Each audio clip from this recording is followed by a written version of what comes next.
তো আজকে আমরা শিখব সাম শর্টেড স্পিচ, মানে কিছু ছোট কথা যেগুলো আমরা কথা মাত্রই ব্যবহার করি, যেগুলো বাংলাতে রয়েছে সবে আসছি বা এই তো কিছুক্ষণ লাগবে এই মতো। তো আমরা 11টা শর্ট বাক্য শিখব, তার সাথে সাথে কিছু আদেশমূলক বাক্য শিখব। তো চলো আমরা শিখি এই ভিডিওগুলো। আর আগের ভিডিওগুলোতে টেন্স রয়েছে, কিছু টেন্স, তো সেই টেন্সগুলো যদি না দেখে থাকেন তাহলে নিচে ডিসক্রিপশনে দেওয়া থাকবে, গিয়ে দেখতে পারেন। চলো তবে শুরু করি আমাদের আজকের ভিডিওটা। প্রথমে রয়েছে জাস্ট কামিং, মানে জাস্ট কামিং, সবে আসি বা আমি এই মাত্র আসছি। তো কী হবে দেখো, আমি এই মাত্র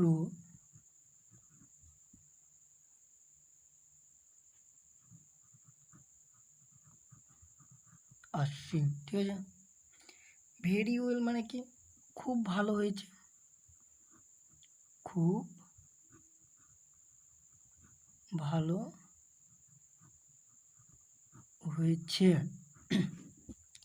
অ্যাজ ইউ লাইক মানে কি, যেমন আপনার যেমন ইচ্ছা করে,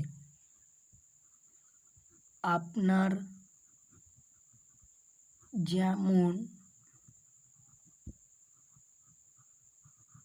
ইচ্ছা করে, ওকে।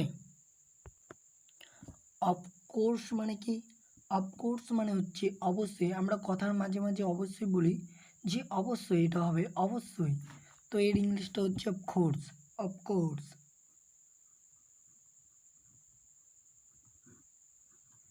অবশ্যই হবে। হয় নট কি, হয় নট কেন নয়, হয় মানে কেন, নট মানে নয়, কেন নয়। সো হট তাতে কি হয়েছে, তাতে কি হয়েছে, এই মতো বাক্য। তাতে আমার কি হয়েছে, তাতে আমার কি হয়েছে। নেক্সট হচ্ছে ন্যাচুরালি। ন্যাচুরালিটা হচ্ছে স্বাভাবিকভাবে, কি স্বাভাবিকভাবে।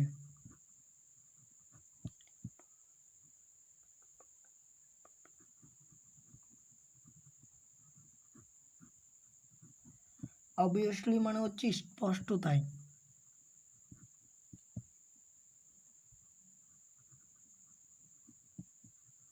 স্পষ্টতাই। দ্যাট ইজ ইনফ, থাক থাক যথেষ্ট হয়েছে, বা থাক হয়েছে, বা থাক থাক যথেষ্ট হয়েছে, এই মতো। থাক বা যথেষ্ট হয়েছে,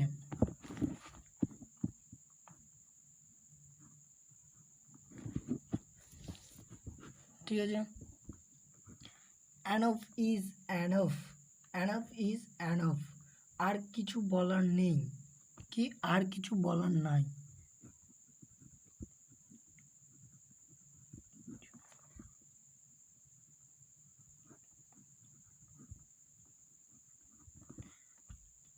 টেক কেয়ার, টেক কেয়ার মানে সাবধানে থেকো। আমরা অনেক ক্ষেত্রে এই বাক্যটা ব্যবহার করে থাকি যে টেক কেয়ার, সাবধানে থেকো।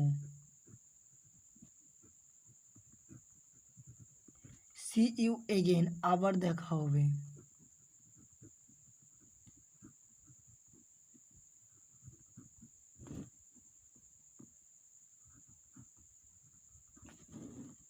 নেভার মাইন্ড, তাতে কি হয়েছে।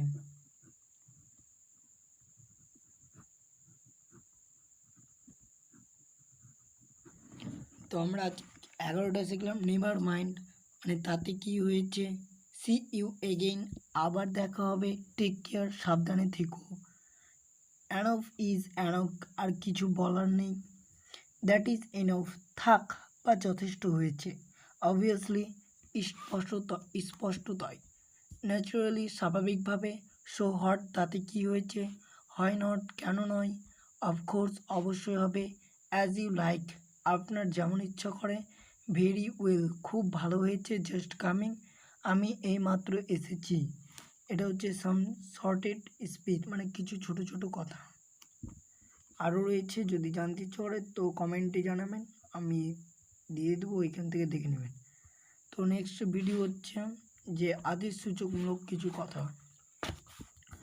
তো আদেশসূচকমূলক কিছু কথা রয়েছে যেগুলো আমরা বেশ ক্ষেত্রে ব্যবহার করি। তো অনেক ক্ষেত্রে বলে,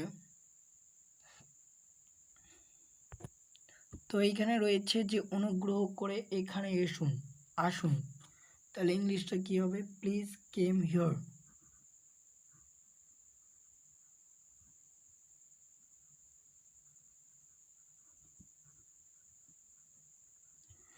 যেহেতু অনুগ্রহ করে এখানে আসুন প্লিজ, মানে অনুগ্রহ করে এখানে হিয়ার, আসুন কেম। অনুগ্রহ করে ভিতরে আসুন, তাহলে প্লিজ কেম ইন বা কাম ইন। অনুগ্রহ করে বসুন, please take your seat.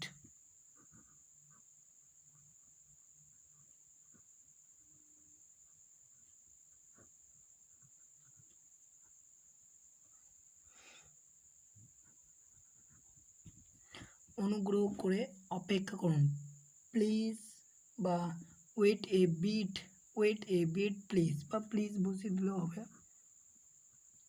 Please wait a bit. এটা হচ্ছে অনুগ্রহ করে দরজাটা খুলুন, প্লিজ ওপেন দ্য ডোর। ঠিক আছে, প্লিজ ওপেন দ্য ডোর।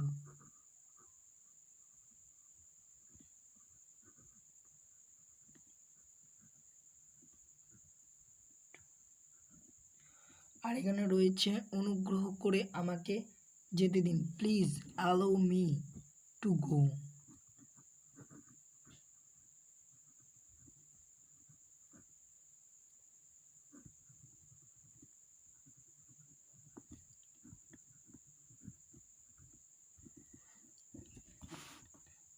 কি রয়েছে তখন? অনুগ্রহ করে এখানে আসুন, প্লিজ কেম হিয়ার। অনুগ্রহ করে ভিতরে আসুন, প্লিজ কেম ইন। অনুগ্রহ করে বসুন, প্লিজ টেক ইউর সিট। অনুগ্রহ করে অপেক্ষা করুন, প্লিজ ওয়েট এ বিট। অনুগ্রহ করে দরজাটা খুলুন, প্লিজ ওপেন দ্য ডোর। অনুগ্রহ করে আমাকে যেতে দিন, please allow me to go. ঠিক আছে, আজকের ভিডিও এখানেই সমাপ্ত হচ্ছে। পরের ভিডিওতে দেখা হবে। আপনারা সুস্থ থাকুন, সবল থাকুন। Thank you for watching this video.